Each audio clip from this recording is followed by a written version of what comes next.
Good morning to everyone. আমার নতুন একটি ব্লগে আপনাদের সকলকে অনেক স্বাগত জানাই। আশা করি সবাই খুব ভালো আছেন।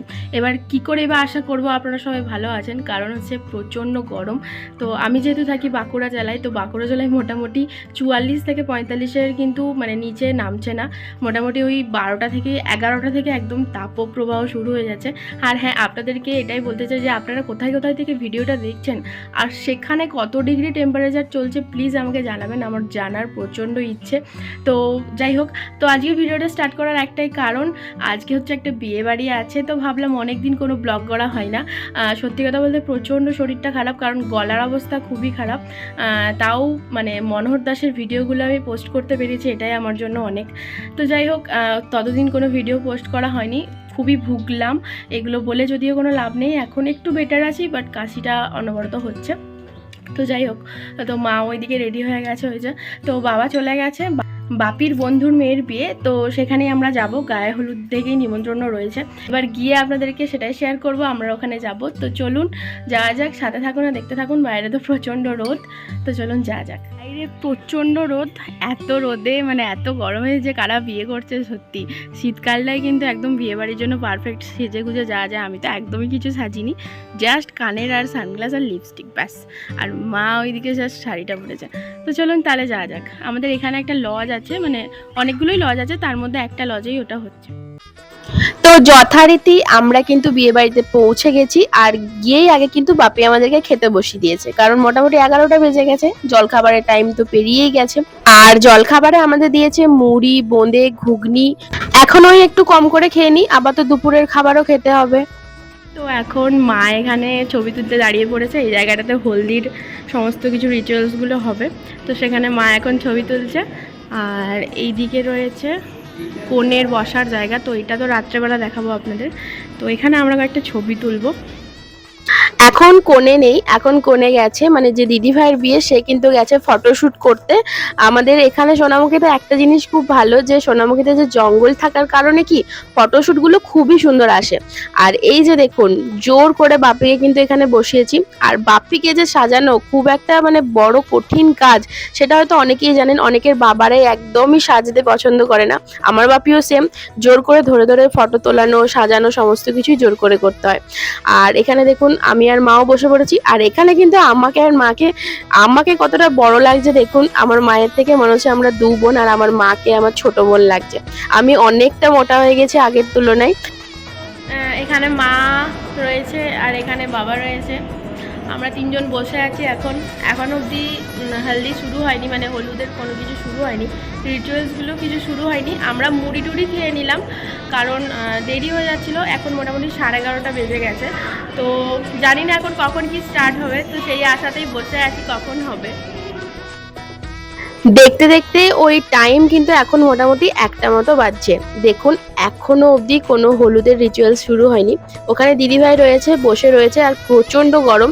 তার জন্য কি করেছে, সমস্ত জায়গায় একটা করে কিন্তু কুলার রেখে দেওয়া হয়েছে, যেখানে পুরো রিচুয়ালস গুলো হবে। ওই যে সামনেই রয়েছে মণ্ডপ, ওখানে কিন্তু সমস্ত কিছু রেডি হচ্ছে এখন। আমাদের আসলে হিন্দুদের মানে প্রচুর নিয়ম থাকে বিয়ের। মানে বিয়ের যে দুপুরবেলা, সেই দুপুরবেলায় কিন্তু যজ্ঞি হয়, নান্দিমুখ হয় গায়ে হলুদের পরে। আর রাত্রেবেলা তো হয়ই বিয়েটা, বাট দুপুরবেলা তো প্রচুর রিচুয়ালস হয়। এখনো কিন্তু গায়ে হলুদ দেখুন শুরু হয়নি, এবার সমস্ত কিছু শুরু হবে। আমার তো মনে হয় না থাকতে পারবো বলে, মোটামুটি 1টা তো পেরিয়েই গেছে। এবার খেয়ে দিয়ে বাড়ি যেতে হবে, আর সন্ধ্যেবেলাতেও আবার আসতে হবে, কারণ বাইরে প্রচন্ড লু বইছে। এর থেকে বেশি দেরি করলে হয়তো মানে বাড়ি যেতে প্রবলেম হবে। আর এদিকে মায়েরও প্রচন্ড শরীরটা মানে ওই লু বইছে, সেই কারণে কিন্তু গোটা গায়ে র্যাশ বেরিয়ে গেছে, তো সেটাই একটা প্রবলেম। তো চলুন খেয়ে দিয়ে আমরা বাড়ি যাব। তো এখানে খেতে বসে পড়েছি, বাবা আমি মা একসাথে তিনজন মিলে খেতে বসেছি।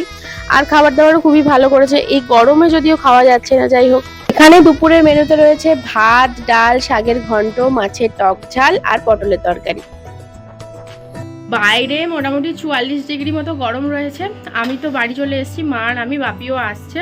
তো এখন মানে এতটাই গরম, তার মধ্যে আমি আর ভিডিও করিনি। খাওয়া দাওয়া শেষে একদম বাড়িতে চলে এসে তারপর ভিডিও করছি, কারণ বাইরে প্রচণ্ড লু বইছে মানে যথারীতি। আর এদের রিচুয়ালসগুলো অর্ধেক কাল হয়ে গেছে, কালকে মানে আগের দিন বিয়ের আর কি, সেদিন অর্ধেক হয়ে গেছে। আর আজকে এই জাস্ট বসেছে সমস্ত কিছু, আপনারা দেখলেন। গায়ে হলুদ মোটামুটি ওই 1:15-20 বসলো। তো আর আমি ভিডিও সেরকম করতে পারিনি, সত্যি কথা বলতে এত রোদে আর ভালো লাগছিল না। কখন 11টায় গেছি, এনার্জি ছিল না একটুকুনো। তো রাত্রেবেলায় যাবো, তো সেটাও আপনাদের সাথে শেয়ার করবো। তো চলুন দেখতে থাকুন আর সাথে থাকুন, আর ভালো লাগলে অবশ্যই সাবস্ক্রাইব করে দেবেন। ইভিনিং টু এভরিওয়ান, ইভিনিং বলাটা ভুল হবে, অনেকটাই মানে সন্ধে হয়ে গেছে, প্রায় মোটামুটি 8:30 মতো বাজছে।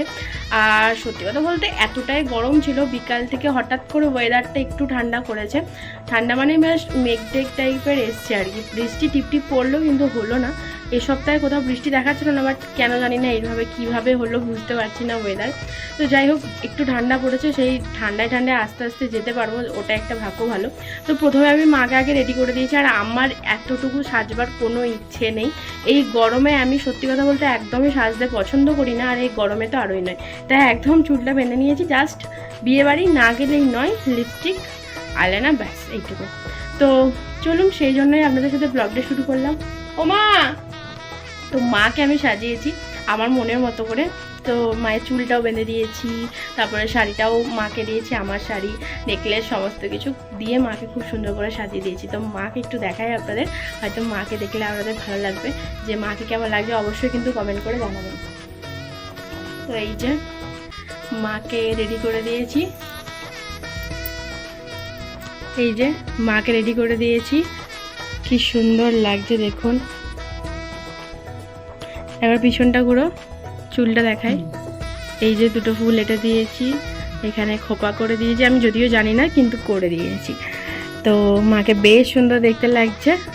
মা অনেকদিন পর এইভাবে সাজলো, কেমন লাগছে সেজে? তো চলুন এবারে যাই, অনেকটা দেরি হয়ে গেছে, 9টা বাজতেই যাচ্ছে। চলে এসেছি বিয়ে বাড়িতে। এটা হচ্ছে সোনামুখী পৌর আবাসিক ভবন, মানে এটা আমাদের সোনামুখী মিউনিসিপ্যালিটি থেকেই করা রয়েছে, বিষ্ণুপুর রোডে।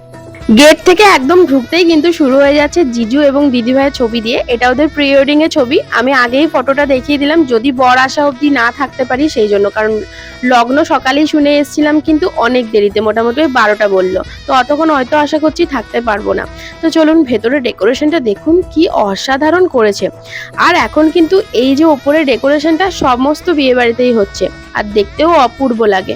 যদিও ছবি একদমই ভালো আসে না, আমার বান্ধবীর বিয়েতেও করেছিল, পুরো লাল লাল ছবি আসে।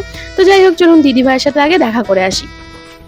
এই তো চলে এলাম ওপরে, দিদিভাই কিন্তু বসে পড়েছে সেজে গুজে, আর কতটা মিষ্টি দেখতে লাগছে। আর এদিকে কিন্তু মা চলে গেছে গিফট দিতে, সাথে বাপিকেও জোর করে পাঠাতে হলো।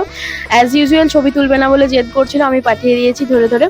আর তারপর তো এখানে দিদিভাইয়ের বাকি ফটোশ্যুটগুলো করা হচ্ছিল, কারণ ওর যে 16 ফটোগুলো হয় সেগুলো কিন্তু তোলা হয়নি। এখানে কিন্তু ক্যামেরাম্যানরা সেটাই করছে। আর দিদিভাইকে সাজিয়েছে বাঁকুড়ার কেউ হয়তো, বাট খুবই সুন্দর সাজিয়েছে। আমি গিয়েই দিদিভাইকে আগে জিজ্ঞাসা করে নিয়েছিলাম।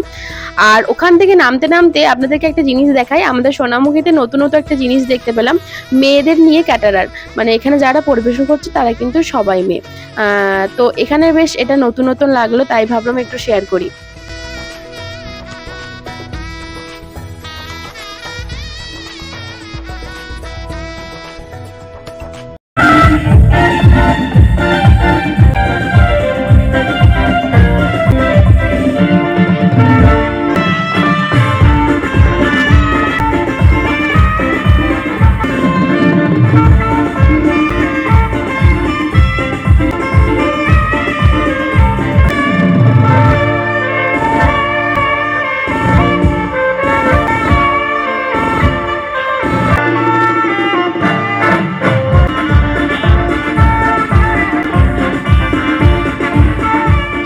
এখানে একটা ছোট্ট স্টেজে কিন্তু ছোট্ট করে একটা অর্কেস্ট্রা হচ্ছিল, সেখানে এই দিদিভাই স্যাক্সাফোন বাজাচ্ছিল। আর আমার মা ফেসবুকে ওনাকে খুব ফলো করে, আমার বাবারও পরিচিত, তাই ফটো তুলছিল ওরা।